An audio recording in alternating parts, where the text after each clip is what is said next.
Hello students, welcome to school Rupam. আজ তোমাদের ভূগোলের 2, 3 ও 5 নম্বরের গুরুত্বপূর্ণ 10টি করে প্রশ্ন এই ভিডিওতে আলোচনা করব।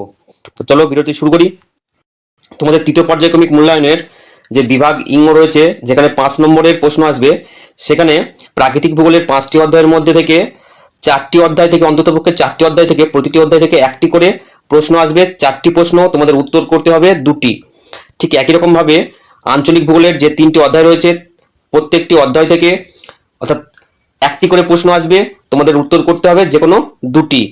ঠিক একই রকম ভাবে বিভাগ ঘ এর প্রাকৃতিক ভূগোলের যে কোনো 4টি অধ্যায় থেকে 4টি প্রশ্ন আসবে, তোমাদের উত্তর করতে হবে যে কোনো 2টি। 3 নম্বরের প্রশ্ন বলছে এগুলি। মানুষ ও পরিবেশ এই অধ্যায়টি থেকে 1টি আসবে, 3 নম্বরের প্রশ্ন। আর আঞ্চলিক ভূগোল থেকে 3টি অধ্যায় থেকে 3টি প্রশ্ন আসবে, উত্তর করতে হবে যে কোনো 1টি।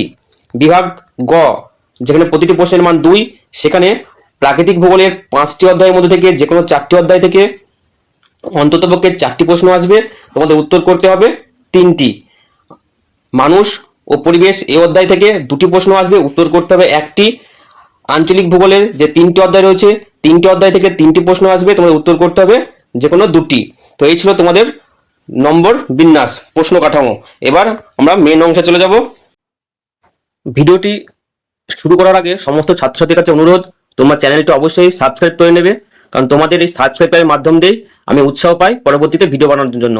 তো আজকেকার যে 5 নম্বরের প্রশ্ন, প্রতিটি প্রশ্নের মান 5। তার প্রথম প্রশ্ন হচ্ছে, পশ্চিমবঙ্গের জলবায়ুতে মৌসুমী বায়ুর প্রভাব লেখো। 2 নম্বর প্রশ্ন, হুগলি নদীর উভয় তীরে পাট শিল্পের একদেশীয় ভবনের কারণ লেখো। 3 নম্বর প্রশ্ন, চা চাষের বা ধান চাষের অনুকূল ভৌগোলিক পরিবেশের সংক্ষিপ্ত পরিচয় দাও। হয় চা চাষের আসতে পারে, না হয় ধান চাষের আসতে পারে। 4 নম্বর প্রশ্ন, হলদিয়া বন্দর গড়ে ওঠার কারণ কি। 5 নম্বর, পশ্চিমবঙ্গে পর্যটন শিল্পের উন্নতির কারণ কি। এবারে প্রাকৃতিক ভূগোল থেকে যে 6টি প্রশ্ন বেছে নিয়েছি। 1 নম্বর, মৃত্তিকা ক্ষয়ের কারণগুলি লেখো।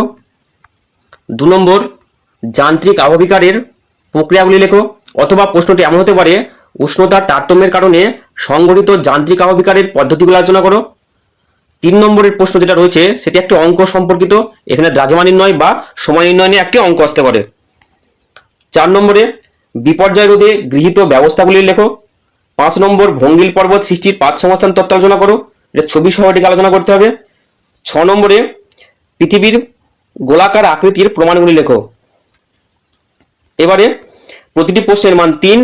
প্রথম প্রশ্ন, স্কেলের ব্যবহার ও গুরুত্ব কি, অথবা মানচিত্রের ব্যবহার ও গুরুত্ব কি। 2 নম্বর, স্থানীয় সময় ও প্রমাণ সময়ের মধ্যে পার্থক্য লেখো। 3 নম্বর, পশ্চিমবঙ্গের তথ্য প্রযুক্তি শিল্পের উন্নতির 5টি কারণ লেখো। 4 নম্বর, মাটি ক্ষয় প্রতিরোধের 3টি উপায় লেখো। 5 নম্বর, পশ্চিমবঙ্গের খাদ্য প্রক্রিয়াকরণ শিল্পের উন্নতির কারণ লেখো। 6 নম্বর, অক্ষরেখা ও দ্রাঘিমা রেখার মধ্যে পার্থক্য উল্লেখ করো। 7 নম্বর, দুর্যোগ ও বিপর্যয়ের মধ্যে পার্থক্য লেখো, অথবা প্রশ্নটি এমন হতে পারে, বিপর্যয় ব্যবস্থাপনায় শিক্ষার্থীদের ভূমিকা লেখো। 8 নম্বর, সম্পদ সংরক্ষণের উপায়গুলি লেখো। 9 নম্বর, বেডফোর্ড লেভেলের পরীক্ষাটি বর্ণনা করো। 10 নম্বর, দুর্গাপুরকে ভারতের রুট বলা হয় কেন। এবারে প্রতিটি প্রশ্নের মান 2। এখানকার সম্ভাব্য প্রশ্নগুলি হলো, 1 নম্বর, গিরিজনী আলোড়ন কাকে বলে। 2 নম্বর, হরপা বান কি। এখানে গিরিজনী হতে পারে, মহিভাব আলোড়ন হতে পারে, আবার পার্থক্য দুটো করে। 3 নম্বর, সম্পদ সৃষ্টির উপাদানগুলি কি কি। এটি খুবই গুরুত্বপূর্ণ। 2 নম্বরটাও খুবই গুরুত্বপূর্ণ। 4 নম্বর, তথ্য প্রযুক্তি শিল্প কি, অথবা পশ্চিমবঙ্গের খাদ্য প্রক্রিয়াকরণ শিল্পের সমস্যাগুলি কি কি।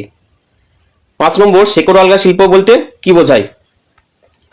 6 নম্বর, পৃথিবীর আকৃতি অভিগত গোলক হলো কেন। 7 নম্বর, রেগোলিথ কি। এখানে বানানটি ভুল রয়েছে, গ হবে শুধুমাত্র। 8 নম্বর, মহীখাত কাকে বলে। 9 নম্বর, উষা ও গোধূলি কি।